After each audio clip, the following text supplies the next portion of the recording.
जय श्री कृष्णा दोस्तों, आप सबका अपने चैनल पुण्य धर्म में स्वागत है। आज आप सब माघ मास कथा का 13वां अध्याय सुनेंगे। उससे पहले आज का पंचांग जानिए।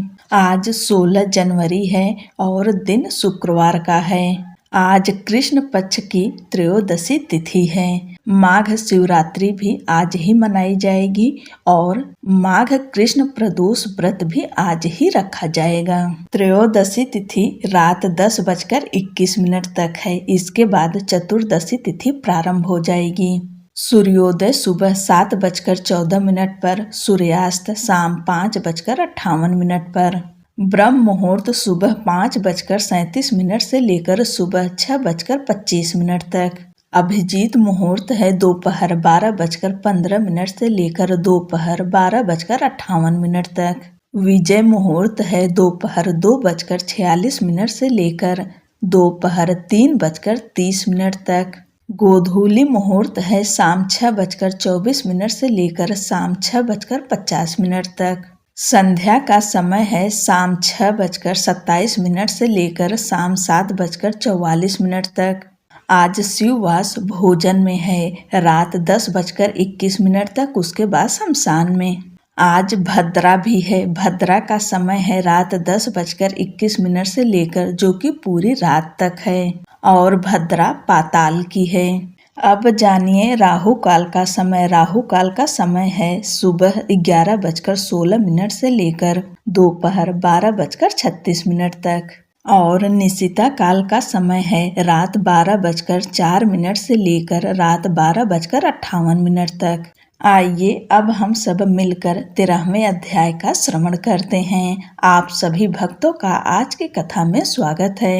माघ मास महात्म का 13वां अध्याय। विकुंडल कहने लगा कि तुम्हारे वचनों से मेरा चित्त अति प्रसन्न हुआ है, क्योंकि सज्जनों के वचन सदैव गंगा जल के सदृश पापों का नाश करने वाले होते हैं। उपकार करना तथा मीठा बोलना सज्जनों का स्वभाव ही तो होता है। जैसे अमृत मंडल चंद्रमा को भी ठंडा कर देता है। अब कृपा करके यह भी बतलाइए कि किस प्रकार मेरे भाई का नरक से उद्धार हो सकता है।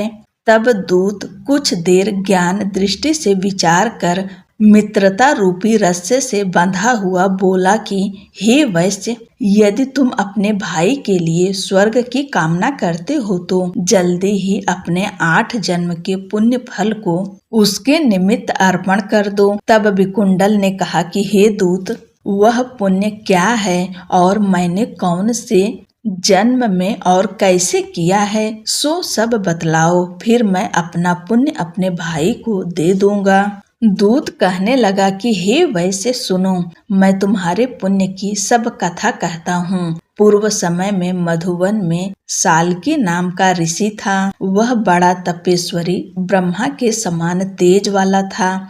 9 ग्रह की तरह उसकी स्त्री रेवती के 9 पुत्र थे, जिनके नाम ध्रुव, शशि, बुध, तार, ज्योतिमान थे।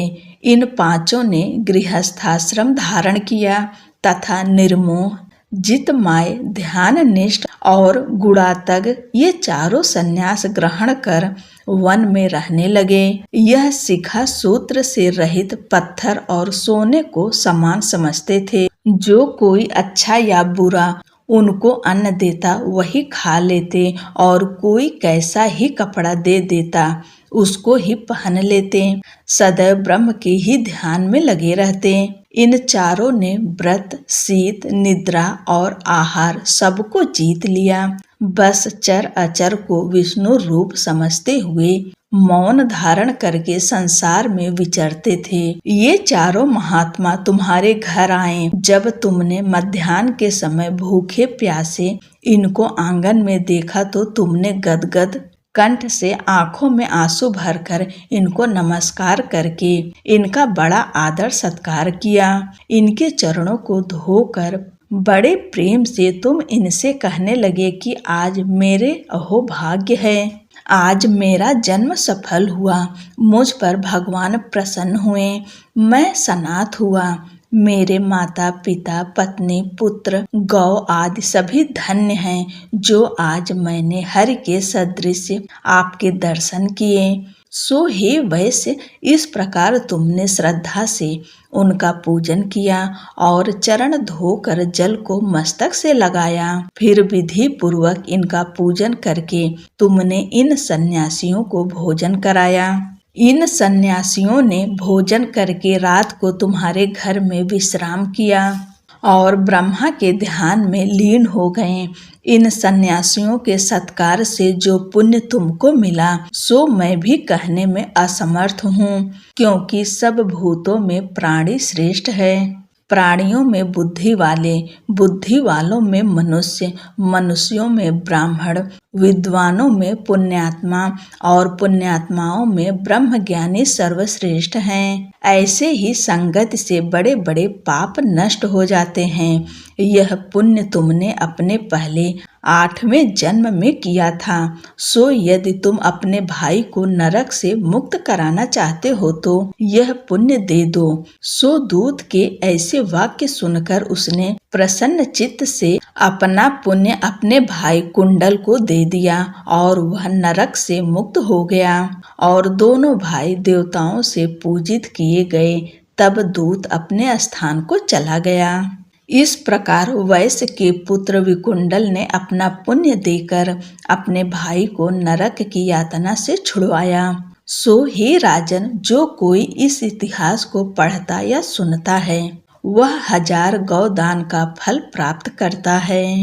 बोलो लक्ष्मी नारायण की जय। आज की कथा यहीं पर समाप्त होती है। अगली कथा अगले की वीडियो में सुनेंगे। तब तक के लिए जय श्री कृष्ण, राधे राधे।